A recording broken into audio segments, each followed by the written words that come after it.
नमः इंद्राक्षी जय अम्बे। इंद्राक्षी धाम में दर्शकों आप सभी का हम हार्दिक स्वागत करते हैं। आज के दिन जिन जातकों का जन्म दिवस है, मैरिज एनिवर्सरी, उन सभी को हमारी तरफ से बहुत बहुत शुभकामनाएं। बड़ी अद्भुत सी बात आज हम आपको बताने वाले हैं। कुशा का बांदा या बंदा क्या होता है? नाम बड़ा अजीब सा लग रहा है ना? सारी जानकारी मिलने वाली है और ये बंदे या बांदा क्या होता है इसके बारे में बताएंगे। और ये बहुत काम की चीज़ आप सबके लिए हो सकती है, खास तौर से मंत्र तंत्र और यंत्र के जगत से जुड़े जो लोग होते हैं, नाना प्रकार की सिद्धियों की कामना करने वाले जो लोग होते हैं और बहुत किसी आसान तरीके से सिद्धि प्राप्त करने वाले या कामनाओं को पूर्ण करने का तरीका जानने वालों के लिए भी ये आज का अंक बहुत अच्छा हो सकता है। बताएंगे सारी चीज़ें। आइए पहले आज के पंचांग से हम जुड़ें। 5 दिसंबर सन 2022 दिन सोमवार, मार्गशीर्ष का महीना, शुक्ल पक्ष, संवत 2079, तिथि आज त्रयोदशी है, प्रदोष का व्रत है, नक्षत्र अश्वनी सुबह 7:15 तक है, उसके बाद भरणी नक्षत्र लग जाएगा। राहु काल 7:30 से 9, दिशा शूल पूर्व दिशा। बांदा क्या होता है? बांदा कहें या बंदा कहें एक ही बात है। अगर कोई बड़ा पेड़ है, जैसे आम का पेड़ है, आम के पेड़ में कोई अन्य पेड़ छोटा सा उगाए, उसे हम बांदा कहते हैं, बंदा कहते हैं। ऐसे ही पीपल का बांदा अलग रूप में काम आता है, बेरी का बांदा अलग रूप में काम आता है, आम का बांदा लक्ष्मी के रूप में काम आता है। नाना वृक्षों पर छोटे छोटे अलग पेड़ लगते हैं, उनको एक विशेष विधि से निकाला जाता है।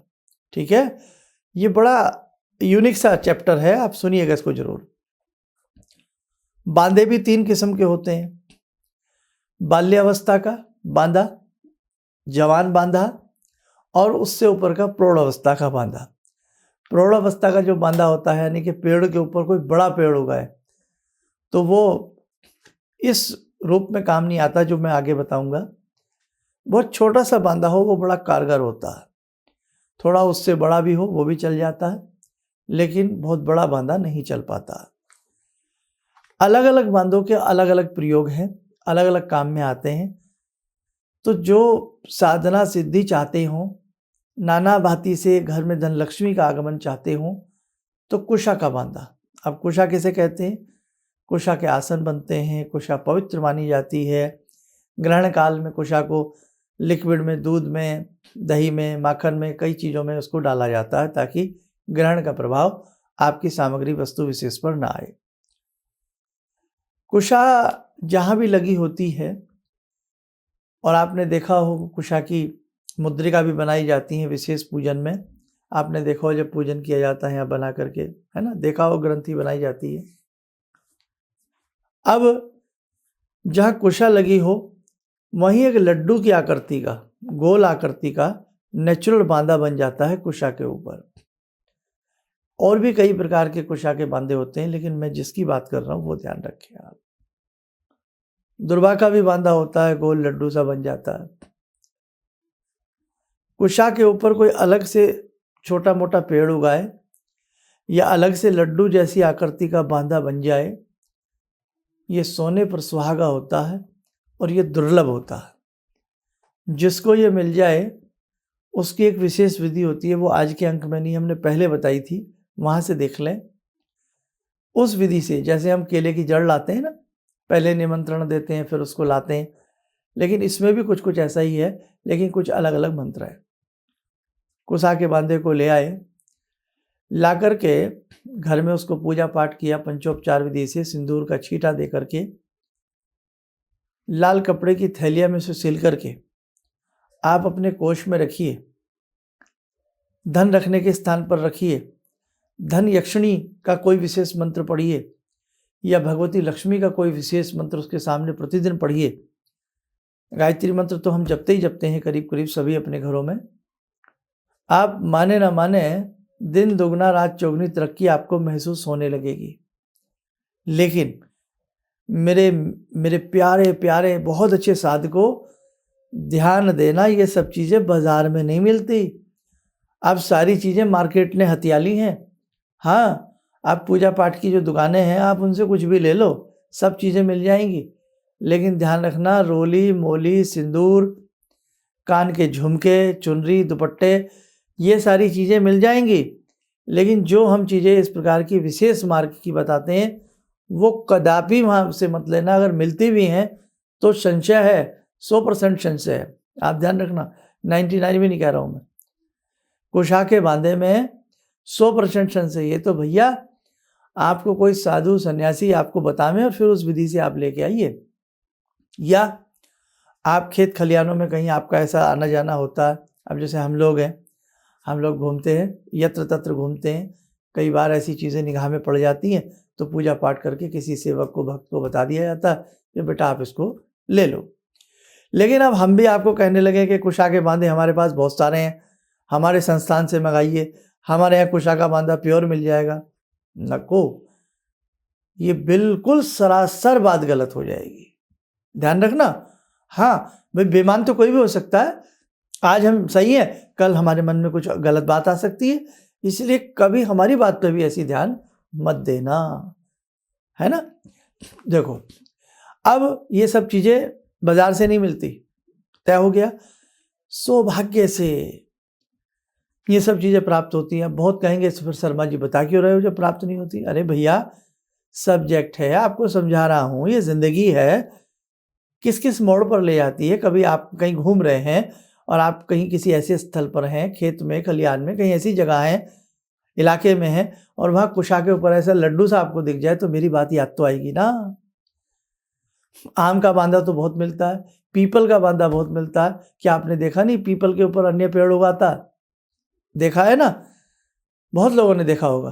पीपल में बेरी उगाती है, बेरी में पीपल उगाता।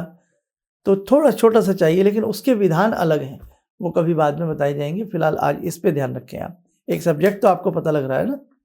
अब वो मिल जाए तो उसको धूप दीप दे करके घर लाइए और अच्छे से जैसे मैंने बताया उसको रखिए। कुछ लोग तो चांदी की डिब्बी में उसको रखते हैं और सदैव उसको धूप दीप देते रहते हैं, वृद्धि होती ही होती है। अब सियार सिंगी का कितना शोर उड़ता, लेकिन सियार सिंगी अब नहीं मिलती। हाथा जोड़ी, ऐसे हाथ जुड़े हुए होते हैं, कितना उसका शोर उड़ता है। हर दुकानदार से मिल जाएगी आपको सियार सिंगी और ये क्या होती है हाथा जोड़ी, लेकिन हाथा जोड़ी और ये सब चीज़ें डुप्लीकेट है। 99% ये ओरिजिनल नहीं होती है, इसलिए ही कार्य सिद्ध नहीं होते हैं और हमें दिक्कत आती है। और हम जैसे जो लोग हैं वो साहस नहीं कर पाते आपको सत्य बताने का। बताना चाहिए, इसीलिए मेरे पाठ को सियार सिंगी की तो हम बिल्कुल मना करेंगे कि बिल्कुल इस चक्कर में आपको नहीं पढ़ना है। चैप्टर है इसलिए आपको बताया, लेकिन हत्ता जोड़ी एक पौधे की एक जड़ होती है, दो हाथ जुड़े हुए होते हैं। मैंने पिछले अपनी अंकों में उनको बताया, ठीक है। तो जो जड़ियाँ हैं वो प्राप्त करने की आप कोशिश करें, ठीक है। और दूसरी बात, कभी भी कोई चीज़ जीवन में आपको ऐसी मिलती है बिना किसी को नुकसान पहुंचाए, बिना चोरी किए। हमने देखा बहुत लोग क्या कर लेते हैं, चुपचाप ऐसी चीज़ें गायब कर लेते हैं। नहीं साहब, आपको फ़ायदा नहीं होगा। अब आप किसी के खेत खलियान में कोई आम का पेड़ खड़ा है, उस पर बांधा है, पूछ लीजिए भाई साहब हमें ये चाहिए, मना कौन करेगा उसको, किस काम का, है ना। अब हीरे की परख तो जोहरी को होती है ना। अब जिसके जो काम की चीज़ है वो प्राप्त हो जाती है। और कहीं जंगल में ऐसी जगह है निर्जन स्थल में, तो वहाँ आप उसको प्रणाम करके उसकी विधि के हिसाब से उसको ला सकते हैं। तो बस आज आपको बताना था ये बांधे क्या होते हैं। अब बहुत लोग कोशिश करेंगे सब, शर्मा जी इसकी विधि भी बताइए, तो बहुत सुलभ हो जाता है। बेरी का बांधा और आम का बांधा और पीपल का बांधा, मैं उसको आपको विधि के साथ आगामी अंकों में बता दूंगा, वो आप ला सकते हैं। आम का बांधा धन लक्ष्मी के लिए बहुत अच्छा होता है। बेरी का बांधा सुख शांति रोगों के लिए और लक्ष्मी के लिए भी बहुत अच्छा होता है।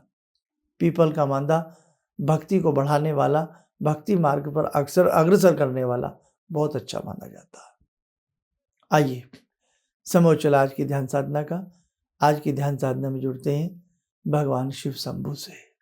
ॐ आत्मा त्वं गिरिजामति सहचरा प्राणा शरीरं गृहं पूजा ते विषयोपभोगरचना निद्रा समाधिस्थिते संचारपदयो प्रदक्षिणविधेः श्रोत्राणि सर्वागिरो यद्यात् कर्म करोमि तद्दखिलं शम्भोस्तवाराधनम् चन्द्रोद्भासितशेखरे स्मर हरे गंगाधरे शंकरे सर्पे भूषितकण्ठकर्णविवरे नेत्रोत्तवे स्वानरे दन्ते त्वकृतसुन्दरां वरदरे त्रैलोक्यसारे हरे मोक्षार्तिं कुरु चित्तवृत्त्यमचलं मन्येस्तु किं कर्म वे वन्दे देव उमापतिं सुरगुरुं वन्दे जगत्कारणं वन्दे पन्नगभूषणं मृगधरं वन्दे पशूनां पतिं वन्दे सूर्यशशाङ्कवह्निनयनां वन्दे मुकुन्दप्रियं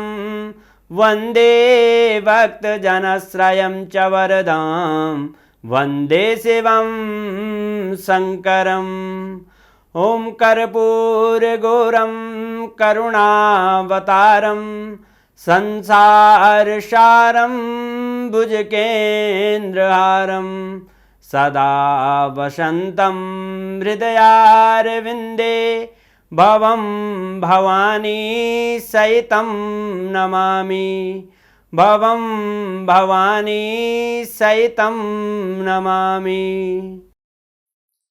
कवच बना लें, ध्यान करें, शिव शंभू का सुवासिस हमारे ऊपर बरस रहा है।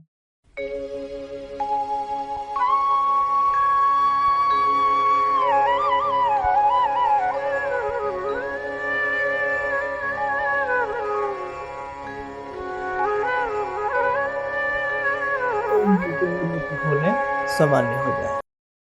दर्शकों, अभी तंत्र में, मंत्र में, यंत्र में और ज्योतिष शास्त्र के अनुसार बहुत से ऐसे गोपनीय रहस्य हैं जो आपको जानने बाकी हैं।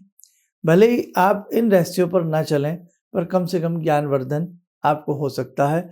आप कभी किसी लूटने का, ठगी के शिकार होने से आप लोग बच सकते हैं। दूसरी बात, संस्थान से दीक्षित साधक बहुत जल्द एक छत के नीचे इकट्ठा होंगे। वो शुभ घड़ी आने वाली है। प्राम्बा महाशक्ति हम सबको शुभ आशीष देवें। जैसे ही भगवती का संकेत बहुत शीघ्र होने वाला है, हम आपको बताएंगे। तब तक के लिए थोड़ा सा आप इंतजार करें। आप स्वस्थ रहें, सुखी रहें। इन्हीं शुभकामनाओं के साथ हम अपनी वाणी को विराम देते हैं। जय जय अम्बे। तो आपका मैं रेगुलर में देखता हूँ 6:30 बजे का, यानी हवा निकाल के टाइम। तो आपने एक मंत्र बताया था, ओम वैश्यमुखी राजमुखी स्वाहा।